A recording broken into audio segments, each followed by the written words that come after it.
I thought moving would keep me safe, but at 2:13 a.m., the door creaked. He walked inside, silent, smiling, and looked directly at the camera. I couldn't escape. I installed a camera in my apartment because I kept hearing noises at night, but what I saw on the footage one morning made me question if I was even safe at home. It all started after moving into a small apartment in Ohio. The building was old, creaky, and mostly empty. I didn't notice anything at first, but every night, around 2:13 a.m., I heard soft footsteps in the hallway. The first few nights, I ignored it. Maybe it was the old pipes, or the neighbors. Then I installed a security camera in my living room, facing the hallway. The first recording, nothing unusual. Second night, nothing. Then, on the third night, I woke up to a notification on my phone. The camera detected motion at 2:13 a.m. I opened the footage. At first, the hallway seemed empty. Then, a shadow moved. A tall man, dusty clothes, silent, just standing in the middle of the hall. He didn't move toward the door. He didn't leave. He just stared. I froze. The timestamp showed exactly 2:13 a.m. I paused, zoomed in, and realized something terrifying. He was looking directly at the camera. And, somehow, at me. I tried calling the police. By the time they arrived, the hallway was empty. No signs of entry, no footprints. I reviewed the footage for the next few nights. Every night, to 13 a.m., the same man appears. Always staring. Always staring. One night, I tried to confront him. I waited in the living room, watching the camera feed. At 2:13 a.m., he appeared. I switched to the live view. The door was still locked. The hallway was empty. But on the screen, he was standing closer. Closer than the hallway allowed. And then he smiled. A faint, unsettling smile. I packed my things the next day. Moved out immediately.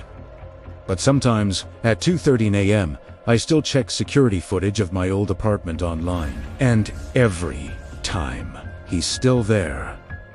Standing, waiting, watching. I thought moving out would end it. But a week later, I received a notification from my old apartment's security feed, and he was still there. I hadn't lived in that apartment for a week. New place, new neighborhood.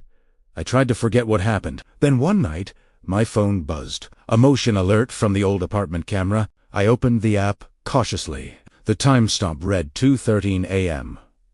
The hallway was empty at first. Then, in the far corner, I saw him.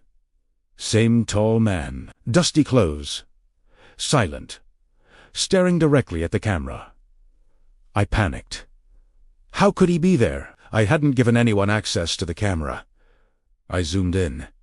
He raised one hand, slowly, and pointed toward my old living room door. I felt chills run down my spine. I couldn't explain it. I called the building manager the next day.